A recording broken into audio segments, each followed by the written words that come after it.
안녕하십니까. 통통통 김박사입니다. 이제 조금 있으면 종부세도 나온다고 하는데 만만치 않은 것 같습니다. 그래서 요즘 부동산 세금으로 고민하시는 분들이 참 많습니다. 또한 집이 두 채 이상인 분들께서는 자녀들에게 부동산을 양도하고자 하시는 분들도 주변에 많네요.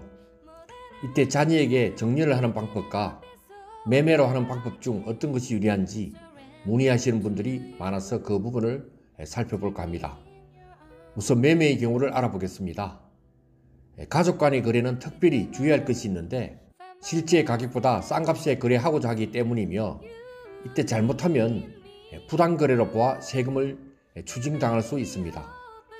국세청에서는 가족 간 거래를 더 꼼꼼하게 살펴보기 때문에 부당행위 계산 부인이 적용되지 않도록 해야 합니다. 부당행위 계산 부인이란 가족 간 부동산 거래 시 세법에서 정한 시가를 초과하여 취득하거나 시가에 미달하게 양도함으로써 조세 부담을 부당히 감소시키는 경우인데요. 시가와 거래 대가의 차이가 3억 원 이상이거나 시가의 5% 이상이라면 과세관청에서는 거래 대가를 부인하고 시가대로 과세합니다. 예를 들어 A는 형인 B에게 토지를 5억에 양도했습니다. 그랬더니 양도세가 1억이 나왔네요. 하지만 그 토지는 시가가 10억입니다. 시가 10억이면 양도세가 4억입니다. 시가와 대가의 차이는 3억보다 크고 시가의 5%보다 크기 때문에 과세관청에서는 시가 10억과 거래대금 5억가의 차익인 5억에 대하여 양도세를 시가로 적용하여 4억을 부과합니다. 가족 간 부동산 거래 시 알아두셔야 할 점은 정리로 추정된다는 것입니다. 세법상 배우자 또는 직계 존 비속과 매매 거래를 하는 경우 정리로 추정이 되는데 이때 정리 추정이란 만약 납세자가 이 거래가 매매 거래임을 입증하지 못하면 정리로 보겠다는 것이죠. 가족 간 부동산 매매 시 정리세를 내지 않기 위해서는 실제로 이 거래가 매매 거래임을 입증할 수 있도록 준비해야 합니다. 또 매매 거래임을 인정받지 못하면 취득세도 중과세 될 수 있습니다. 조정 대상 지역에 있는 시가 표준액 3억 원 이상의 주택을 정려받으면 12%의 취득세가 부과됩니다. 매매 거래임을 입증할 수 있는 방법은 첫째, 매매 계약서를 작성한다. 둘째, 매매 대금은 계좌이체 등을 이용하여 금융거래 내역을 남겨둔다. 셋째, 매수 대금은 신고된 소득 증빙, 재산 처분 내역 또는 상속 및 증여세를 적법하게 신고하고 받은 자금으로 소명한다 등입니다.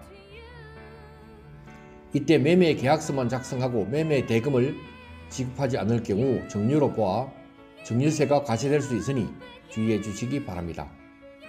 또 허위 매매 계약서를 작성한 경우에는 조세 포탈이 문제될 수 있습니다.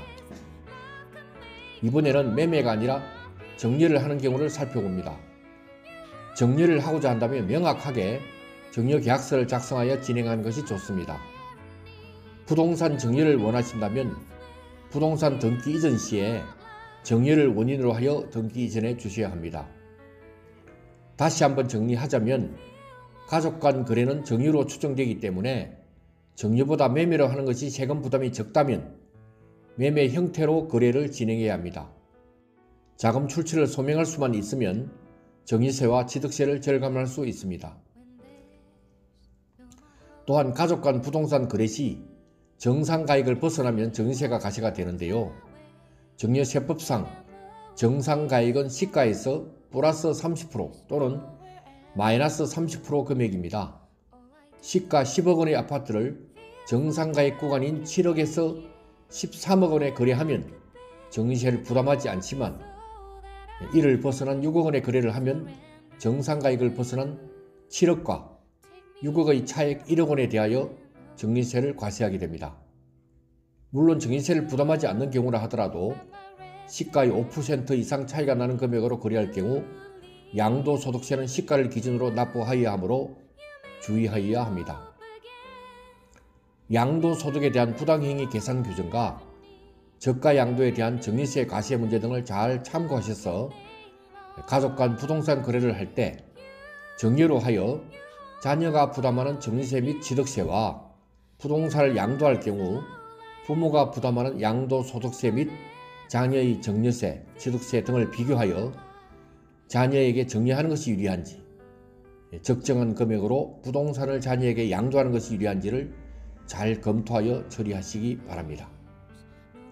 그리고 더 자세한 사항은 세무 전문가와 상의하는 것이 좋겠습니다. 오늘 영상이 조금이나마 도움이 되었으면 합니다. 구독과 좋아요 감사드립니다.